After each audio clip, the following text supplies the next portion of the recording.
안녕하세요. 저는 삐무크 부기장 임성지입니다.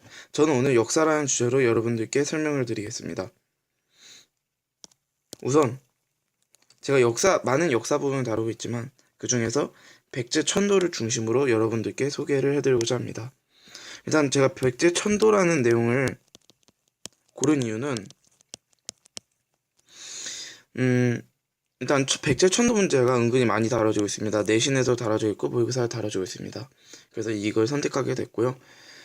그리고 백제는 이 삼국 중에서 고구려 그리고 신라와 달리 유난히 많은 천도를 한 국가입니다. 그만큼 이 천안 문제 빈도율이 높죠. 그래서 순서를 일단 천도할 당시의 왕의 업적 그리고 당시의 왕 그리고 플러스 시대 상황. 그리고 두 번째로는 천도를 했을 이유가 있지 않겠습니까? 그 천도 이유, 현대 시대 상황에 맞춰서. 그리고 세 번째로는 이 결론적으로 이걸 공부하는 이유가 만약에 백제천도에 관한 문제가 나왔을 때 어떻게 하면 빠른 시간 안에 효율적으로 풀 수 있을까? 이 방법에 대해 설명을 드리겠습니다. 우선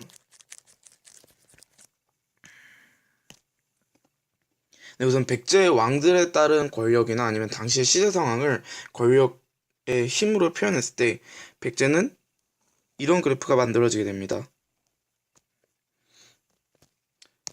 그리고 이번 강의가 백제천도를 중심으로 하는 강의이기 때문에 나눠보자면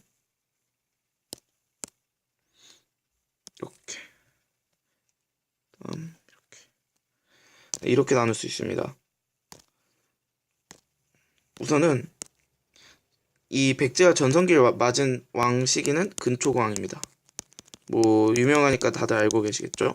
그리고 이때 침류왕, 그리고 이때는 계로왕 때문에 백제의 위기가 한번 맞이했었죠. 그 다음은 계로왕의 아들인 문주왕, 그 다음 동성왕, 그 다음 무령왕, 성왕, 무왕,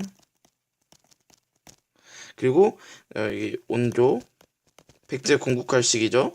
그리고 고이왕 등을 순서로 이제 간단하게 왕의 업적들을 간단히 설명하겠습니다. 일단 고이왕 하면 한마디로 중앙 집권을 기틀을 마련한 왕입니다. 그 구체적인 업적으로는 첫 번째, 관등을 제정했고, 관등이라는 것은 그 직급에 따라 등을 나눴다는 것입니다. 그리고 구체적으로는 육자평 16관등제를 사용했습니다. 그리고 그 관등에 맞게 그 공공의 장소에서 옷을 입어야 되는 공복을 제정했죠.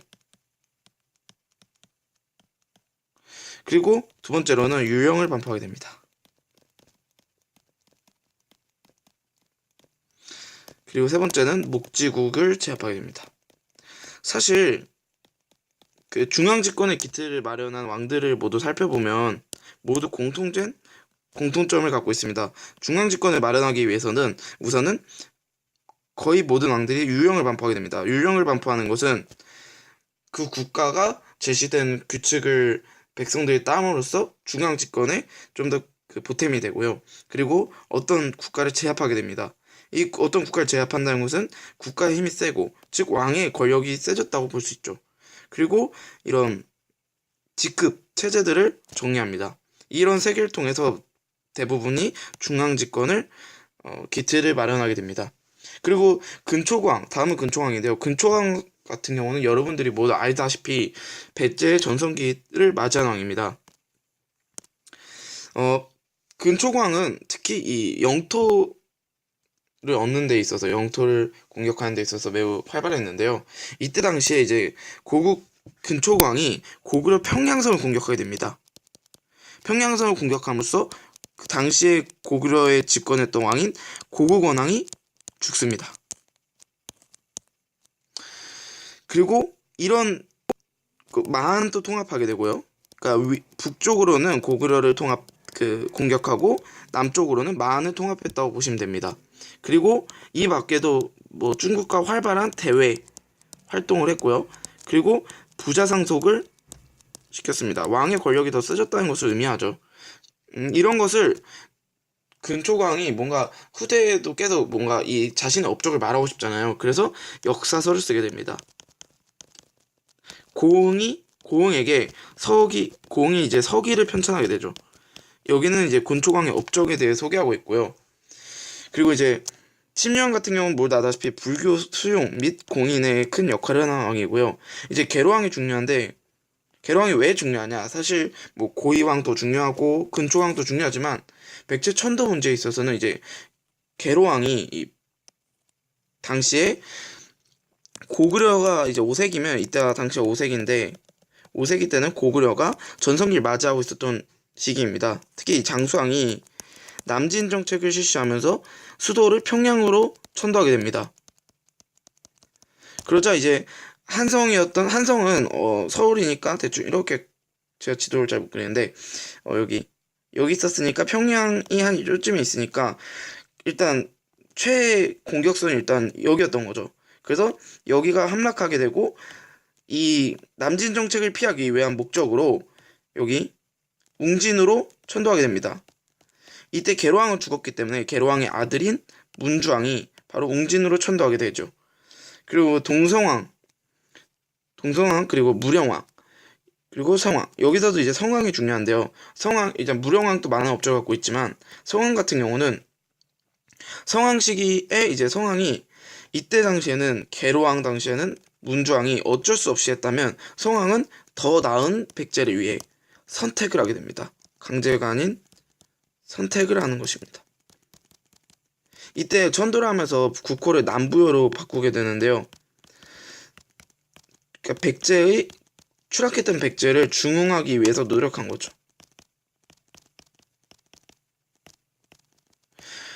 네, 그리고 하지만 안타깝게도 관산성 전투에서 망하게 됩니다. 관산성 전투에서 죽습니다. 이게 왜 일어났냐면 간략히 얘기 드리자면 이때 당시에 성왕하고 그러니까 백제하고 그다음 신라 진흥왕과 연합을 해서 이 고구려의 한강 유역을 일부분 탈환하게 됩니다. 하지만 신라는 이 약간 백제랑의 그 동맹을 깨고 이 한강 유역을 독차지하게 됩니다. 그래서 이 둘 사이 나제 동맹이 깨지자 성왕과 신라의 이 전투가 바로 이제 관산선 전투고 그 관산선 전투에서 성왕이 죽었다고 보면 됩니다. 네, 여기까지 지금 백제의 왕들 업적에 대해 알아봤고요. 다음으로는 이제 천도를 한 이유도 설명을 해드렸고요.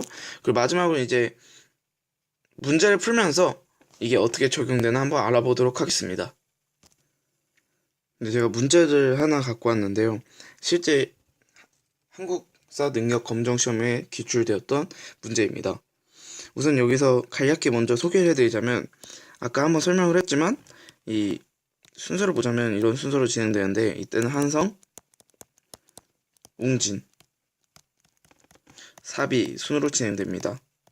아까 말했다시피 한성에서 웅진으로 간 이유는 여기서 장수왕이 남진 정책을 계속 밀고 왔기 때문에 더 밑에 지방으로 가기 위해서 웅진으로 갔다 보시면 되고요. 성왕은 더 많은 물자가 있는 사비로 가서 이 백제의 중흥을 하기 위해 시도를 합니다. 대충 이런 것을 틀로 한번 문제를 풀어보죠. 사실 이 문제가 나오면 가장 효율적으로 풀 수 있는 방법은 왕을 쓰는 것입니다. 여기 계로왕 죽어서 문주왕이 천도를 했죠. 쓰고 그리고 이때 당시는 성왕이 자의적으로 더 나은 백제를 위해 천도했다 볼 수 있습니다. 그러면 한번 문제를 풀어볼 텐데요. 일단 먼저 보죠. 고구려가 평양성을 공격하였다. 평양성을 공격한 왕은 근초고왕이었죠 아까. 그래서 이 고국 원왕을 전사시킨. 그럼 이때는 이 계로왕 전 왕이기 때문에 한성식이라 볼 수 있습니다. 한성. 이걸 딱 기준으로요. 그리고 지방에 22담로를 설치했다. 얘는 무령왕이죠. 무령왕은 성왕의 전왕이기 때문에 그 나시기가 아닌 가시기라 볼 수 있습니다. 아직 천도를 하기 전이죠. 그러면 이 간에 일단 얘는 맞고요. 기억은 틀리게 되고, 그리고 석이라는 역사서 편차서, 얘는 근초광이 자신의 업적을 자랑하기 위해 한 거라 했죠. 얘도 한성이기 때문에 역시 틀립니다. 일시적으로 한강 유역을 되찾았다. 이것은 이 성왕이 아까 진흥원과 동맹을 맺고 낮의 동맹을 맺고 일시적으로 탄환했다 했죠. 하지만 바로 뺏겨서 성왕 관산선 전투에서 사망하게 되지만요. 그럼 이때는 성왕 때의 그거기 때문에 나 시기라 볼 수 있습니다. 지금 문제를 풀어보면 아시겠지만 제가 처음에 이 발표를 진행할 때 왕들 업적에 대해 먼저 설명한 이유가 사실 이런 부분에서는 다 그 백제 천도에 관한 부분이 맞지만 이런 세세한 부분들을 보고 이게 어느 왕식인지 알아야 되고, 그리고 문제를 조금 더 빠르게 풀기 위해서는 이 당시에 기준되는 왕들을 먼저 생각하고 써놓고, 그리고 만약에 이 근초광이 나왔다 그러면 여기 근초광 이렇게 대입을 시키고, 그리고 지방에 22담로를 설치했다 그러면 그 무령왕이니까 바로 성왕이랑 이제 계로왕 시기 중간에 넣어놓고, 이런 식으로 쓰면 조금 더 시간적으로 효율적으로 풀 수 있는 풀이 방법이 되겠습니다. 네, 지금까지 삐무크 부기장 임성진이었습니다. 감사합니다.